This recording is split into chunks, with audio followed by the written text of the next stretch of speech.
Hello guys, this is Priyansh Gautam here. बहुत important topic के ऊपर आज हम बात करेंगे, वो है फिजिक्स प्रैक्टिकल। अब कुछ दिन में आपको फिजिक्स का प्रैक्टिकल होने वाला है। तो मैंने 2019 में अपना बोर्ड एग्जाम भी दिया था फिजिक्स का भी, और प्रैक्टिकल भी मैंने किया था, जिसमें मैंने 30 में से 30 स्कोर किया था। अब मैं वही आपको बताऊंगा कि कैसे मैंने स्कोर किया था, क्या फाइल बनाया था, कैसे वहाँ पे लैब में एक्सपेरिमेंट किया था, क्या होता है वाइवा में, कौन से इंपॉर्टेंट क्वेश्चन पूछे जाते हैं, सब डिस्कस करेंगे आज की वीडियो में, सब सॉर्ट आउट करेंगे। तो पूरी जितनी भी यहाँ पे मैंने कुछ रोड मैप्स बनाए हैं, जिसके थ्रू आपको समझाने की कोशिश करूँगा।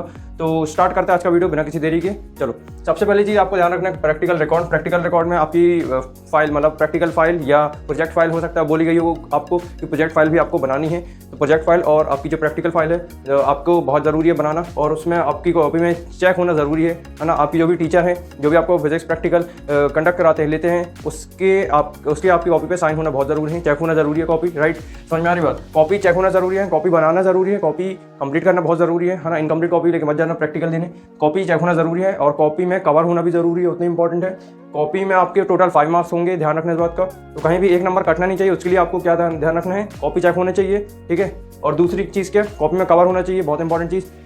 हर चीज़ में बात करते हैं, कॉपी में प्रॉपर इंडेक्स होना चाहिए कि ये एक्सपेरिमेंट है, ये एम है। तो टोटल जितने एक्सपेरिमेंट आपको कराए गए हों स्कूल में, तो वो सारे आपको एक्सपेरिमेंट इंडेक्स में अच्छे से बना करके लिखने हैं, और सीरियल नंबर, इंडेक्स वगैरह जितना हो सकता है आपको अपनी तरफ से कोई गलती नहीं करना है, बेस्ट देना है, ठीक है। तो प्रैक्टिकल रिकॉर्ड मतलब फाइल में हम क्या करेंगे, कॉपी चेक होनी चाहिए, कवर होना चाहिए, इंडेक्स होना चाहिए, बाकायदे नेम चेंज और बाकायदे सब कुछ होना चाहिए। तो आपको 5 मार्क्स कहीं नहीं काटेंगे, 5 मार्क्स आपको सीधे मिल जाएंगे, क्लियर। और उसके बाद हम बात करते हैं रिटन टेस्ट किस तरीके से होगा। Written test basically roll number wise एक के बाद एक स्टूडेंट्स का होता जाता है, और टोटल 2 प्रैक्टिकल्स आपको अलॉट होंगे। यहाँ पर मैंने लिख दिया हूँ 2 एक्सपेरिमेंट आपको मिलेंगे, कोई भी मिल सकते हैं, नंबर से मिल सकते हैं, हो सकता है नंबर 2 आपको दे दें, नंबर 4 आपको दे दें। तो कोई भी एक्सपेरिमेंट हो सकता है मीटर वेज आपको मिले, हो सकता है आपको पोटेंशियोमीटर मिले, हो सकता है आपको प्रिज्म मिले। ये कुछ एक्सपेरिमेंट्स हैं जो कि अक्सर मिलते हैं प्रैक्टिकल्स में, तो उसमें से आपको अच्छे से तब एकदम प्रैक्टिस करना है। 2 एक्सपेरिमेंट आपको मिल सकते हैं, और आपका प्रैक्टिकल जो रिटन टेस्ट होगा, सबसे पहले आपका रिटन टेस्ट लिया जाएगा। इसमें आपको पूरा बाकायदे क्या लिखना है, ध्यान से सुनना। पैटर्न का मतलब है कि आपको सब कुछ सीक्वेंस में एक एक करके सारी चीज़ें लिखते आनी है। जैसे आप सबसे पहले एम लिखोगे कि आपका एक्सपेरिमेंट का एम क्या है, फिर आप उसका प्रोसीजर लिखोगे, फिर उसमें आप अपरेटस लिखोगे कि क्या क्या अपरेटस यूज़ हुए हैं इस एक्सपेरिमेंट में, है ना। वायर्स यूज़ हुई हैं, स्लिप रिंग्स यूज़ हुई हैं, एमीटर, वोल्ट मीटर, गैल्वेनोमीटर, जितनी भी एक्सपेरिमेंट, जितने भी अपरेटस आप यूज़ करते आ रहे हो, उन सबको आपको अपरेटस में लिख देना है। क्लियर हो रही बात? वायर्स हो गया, और रेजिस्टेंस, इस तरह की चीज़ जितनी भी हो सकती हैं आपको पैटर्न वाइज लिखना है। उसके बाद प्रोसीडर हो गया, थ्योरी हो गया, ये सब चीज़ें आपको अपने उसमें लिखनी है रिटर्न टेस्ट में। तो 2 एक्सपेरिमेंट आपको मिलेंगे। तो स्टार्टिंग में आपको अपना रिटर्न वर्क करना है। सबसे पहले एम लिखा, तो उसके बाद प्रोसीडर लिखा, अपरेटस भी लिख दिया, वर्किंग लिखा, और प्रोसीडर थ्योरी और प्रोसीडर एक ही चीज़ है। और उसके बाद लास्ट में आपने एक पेज छोड़ दिया, वो है ऑब्जर्वेशन टेबल, जो कि आपको याद करके जानी है अपनी कॉपी से। अगर आपने एक्सपेरिमेंट किया हुआ स्कूल में, आपको अच्छे समझ में आया, तब तो याद करने की जरूरत नहीं है अपनी कॉपी से ऑब्जर्वेशन टेबल को, है ना। और आप सीधे वहाँ जा सकते हो, और जो भी आपकी रीडिंग है सबसे पहले आप लिखोगे। उसके बाद फिर आपका प्रैक्टिकल कंडक्ट होगा। प्रैक्टिकल मतलब क्या, आपको प्रैक्टिकली करके बताना पड़ेगा अपने एक्सपेरिमेंट को, ठीक है। मैं अगर अपनी बात करूँ, अपने ऊपर रखता हूँ, थोड़ा एक्सपीरियंस बताता हूँ कैसे मैंने किया रहा।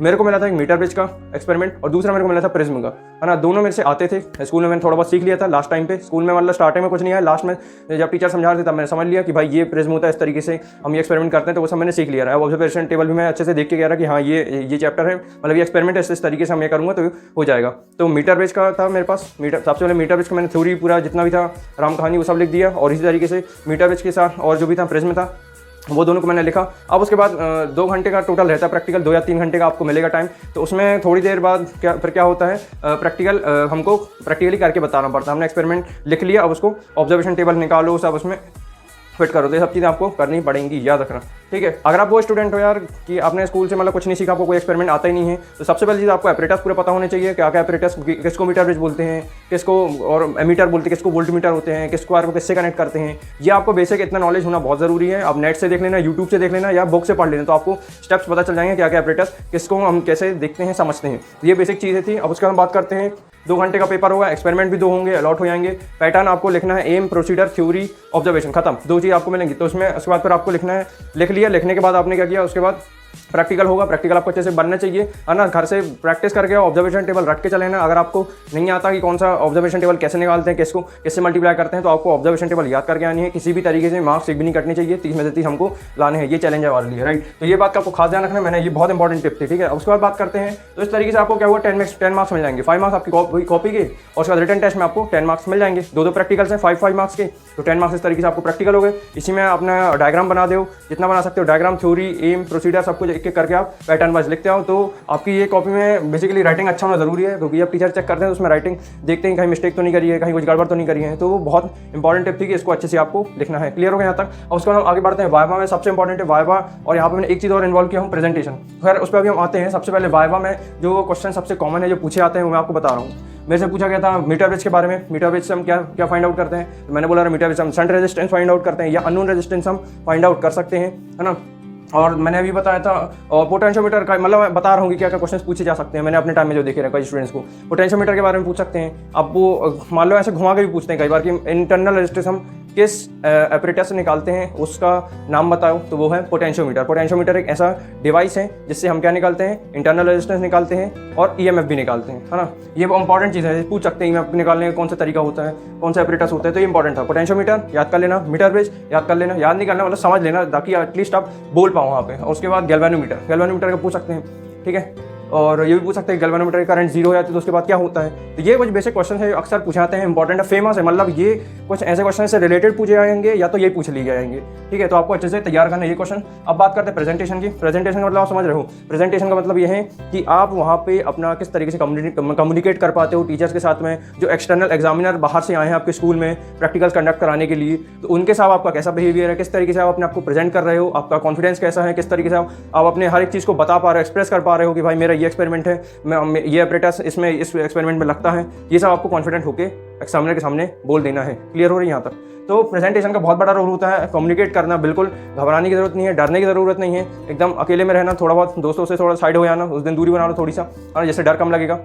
और जो भी एग्जामिनर आए खुल के एकदम बात करो, बिना किसी डर के झिझक के। जितना आप खुल सकते हो ओपन उनसे इंटरेक्ट कर सकते हो उतना आप बात करो, और जितना ज़रूरत है उतनी बात करो। क्लियर हो रही बात? तो ये इंपॉर्टेंट टिप थी, प्रेजेंटेशन सही होना ज़रूरी है। और क्या होता है बेसिकली आपसे वाइवा पूछा जा सकता है। जो भी आपका प्रोजेक्ट आपको मिला होगा उस प्रोजेक्ट फाइल से भी पूछा जा सकता है कि भाई ये प्रोजेक्ट मतलब जो भी टॉपिक होगा उस टॉपिक से रिलेटेड वाइवा में क्वेश्चन पूछे जाएंगे। और दूसरा तरीका ये है कि प्रैक्टिकल्स जो आपको अलॉट होंगे, 2 प्रैक्टिकल्स आपको अलॉट होंगे और उन्हीं 2 प्रैक्टिकल्स में से क्वेश्चन पूछे जाएंगे। ऑब्जर्वेशन टेबल देख सकते हैं उन लोग, और आपसे ऑपरेटर्स पूछेंगे। ऑपरेटर्स में बार बार इसलिए बोल रहा हूँ क्योंकि पक्का पूछेंगे, आउट क्वेश्चन है मान के चलो। ऑपरेटर्स में पक्का पूछेंगे भाई ये इसमें क्या क्या लगता है बताओ, सब चीज़ें, है ना। तो एकदम आपको अच्छे से अपने से प्रैक्टिस करके आनी है। अगर आपने अभी तक भी कुछ नहीं पढ़ा है, कोई भी दिक्कत आ रही है तो बुक से पढ़ लो, नेट से देख लो, अभी भी टाइम है तो आप देख सकते हो, है ना। उसमें पूरे आपके पास में फ्रीडम है।